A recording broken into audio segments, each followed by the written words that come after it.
السلام عليكم ورحمة الله وبركاته. اللهم صل وسلم وبارك على سيدنا محمد وعلى آله وأصحابه أجمعين.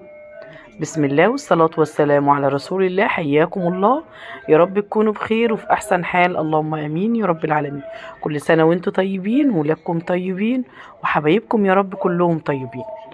طبعا الإسراء والمعراج يا حبايبي، عاوزة أقول لكم الشهر ده جميل جدا، احنا في أيام جميلة. استغلوا الأيام دي وادعوا لولادكم وادعوا لكل اللي بتحبوهم إن ربنا يصلح أحوالهم يا رب. تعالوا نسمي الله ونصلي على الرسول، ومش عايزة أطول عليكم، ونخش في النهاردة في اليوم بتاع المنبر ده الجميل زي ما انتوا شايفين كده. اوعي تنسي اللايك، بيرفع الفيديو، وصلي لي على النبي. اللهم صل وسلم وبارك على نبينا محمد. بسم الله. زي ما انتوا شايفين كده معايا 2 كيلو منبار، طبعا احنا جايبينه من عند الجزار. طبعا زي ما انتوا شايفين انا طريقتي في التنظيف زي طريقة ماما، الله يرحمها ويسامحها ويرحم جميع موتانا. بصوا يعني زمان كانوا مفيش الرخام والحاجات دي يا جماعة، كانوا بينضفوا على صينية، على اي حاجة. طب يا اميرة انت ليه مش بتنضفي على اي حاجة غير الرخامة؟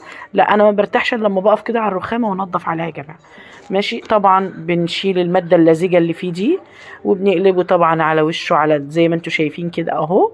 حبيت اوريه لكم، وبسم الله ما شاء الله اللهم بارك. يعني قشطه بجد يا جماعه، والله مش شكرانيه في نفسي، بس انا من الناس اللي بتهتم بعمايل الممبار قوي والكرشه، لان انا اصلا يعني زمان كنت باكله بالعافيه، فجيت يعني كنت بشوف طبعا ماما بتنضفه ازاي، فالحمد لله رب العالمين. يعني طبعا الملح والخل والليمون والطحينه، بجد يا جماعه الطحينه دي عامل اساسي لكل النقع، حاجة كده جبارة من زمان بستخدمها. طبعا هنا بطلع وشه على الدهنية بقى عشان يديني الطعم الجبار ما شاء الله، بيبقى حلو قوي. اللهم بارك. بصوا شايفين بقى فل شمعة منورة. لو وصلتي لحد هنا صلي لي على النبي، اللهم صلي وسلم وبارك على نبينا محمد. طالبة منكم بس طلب بسيط، المشاهدة بصدق ربنا يسعدكم يا رب العالمين، لان بجد منزله الفيديو بقاله يومين يعني مفيش مشاهدات. طبعا كنت غسلته وكنت نقعته طبعا وصفيته في المصفى زي ما انتوا شايفين كده، هو كده اهو. بصوا في المصفى اهو. طبعا عايزه اقول لكم بخلي ريحته دي فل عشان اللي ياكل منه، لان انا ولادي بياكلوه يعني بالعافيه، فلازم نهتم بغسيله جدا زي ما انتوا شايفين كده. طبعا بقى يا امير انت بتعملي الممبار بصلصه محشي؟ انا من الناس يعني من الناس اللي ما بتعرفش تاكل الممبار ني في ني، وزوجي كده برضو، فبعمل له صلصة محشي. لازم اسبكها زي المحشي كده. وطبعا غسل الرز وهنزل عليه طبعا بفلفل اسود وكمون وكزبره زي ما بحط للمحشي. لو متابعيني من فتره كبيره انا ما بحطش للمحشي غير فلفل اسود وكمون وكزبره والملح وشكرا. وتعالوا هنا بصوا الصلصه وجمالها، شايفين ما شاء الله اللهم بارك. بصوا الجمال. هنزل بقى بالصلصه. طبعا انا عامله صلصه ما شاء الله كتيره لان برضو هعين في التلاجة شويه منها. شايفين الجمال؟ صلوا لي على النبي، اللهم صل وسلم وبارك على نبينا محمد.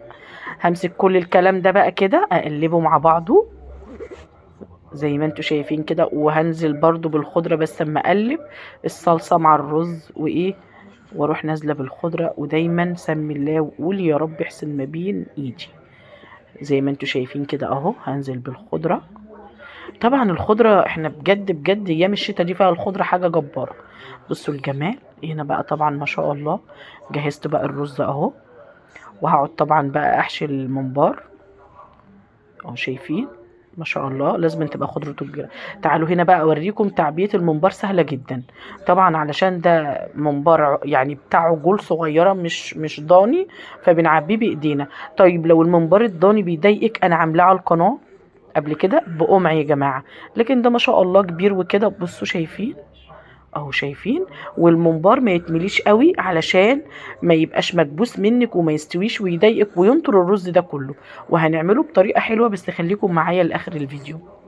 بصوا هتقولوا لي ده فاضي، هقول لكم لا، هو الممبار كده يا جماعه، ولازما ما يبقاش مليان قوي كده لانه لو اتملى ما بيستويش. بصوا بقى هنا بجيب طبعا الصينيه، ويستحب يكون صينيه تيفال يا جماعه لان لو ألمونيا هتلزق. بصوا شايفين طبعا هنا مولعة على الصينية زي ما انتم شايفين، حتى هتلاقوه كده ايه بيكش كده في بعضه. شايفين الجمال؟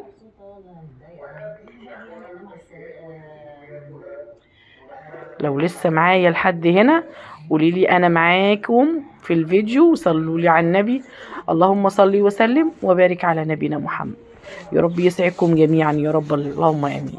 طبعا نزلته كله وما غيرتش الصينيه، لان انا ال2 كيلو مش كميه كبيره، هسويه في نفس الصينيه. وعايزه اقول لكم انا هوريه لكم ما شاء الله لما افضيه معاكم. اللهم بارك، ما نطرش منه رز خالص. ليه؟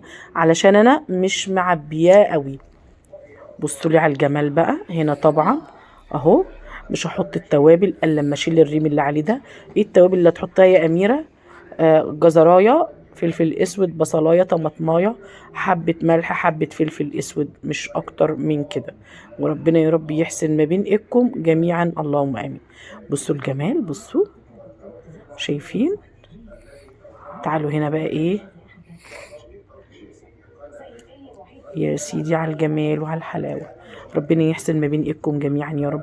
شكرا للناس الجميله اللي بتخش تكتب لي كومنت حلو، ربنا يبارك فيكم. هنا بقى كان ما شاء الله ما شاء الله اللهم بارك داخل على سوا. بصي بصي، مفيش رزايه مفيش اي حاجه. اعمليه بطريقتي ومش هتندمي.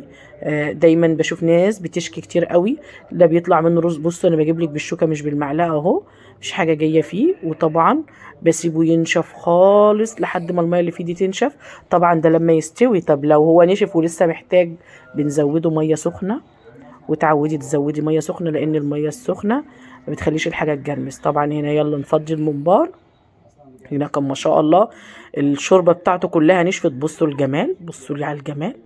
شايفين؟ اللهم بارك. ولا ناطر رز ولا ناطر اي حاجه، اللهم بارك. بصوا ما شاء الله حاجه كده اللهم بارك زي العسل. طب يا اميره زي ما قلت لكم ما تملهوش قوي وهو ينزل معاكم بالطريقه دي. اللهم بارك، هو على كده يتاكل. حاجه جميله خالص ما شاء الله، اللهم بارك. تعالوا بقى هنا يلا في طاسه ونقلي فيها. الطاسه دي يعني الطاسه دي انا بحبها اقلي فيها قوي يا جماعه، عن التيفال والحاجات دي بجد من الحاجات اللي برتاح فيها. ربنا يحسن ما بين ايدنا يا رب جميعا، اللهم امين. وهنا اقول لكم الحمد لله رب العالمين. ربنا يديمها عليا نعمه وعليكم يا رب. هنا حمرنا بقى الممبار وجماله ما شاء الله، حاجه زي العسل زيكم. ربنا يحسن ما بين ايدكم جميعا ويبارك في اولادكم يا رب. وهنا اقول لكم حطوا لي بقى لايك للوصفه في حفظ الله. والسلام عليكم ورحمه الله وبركاته.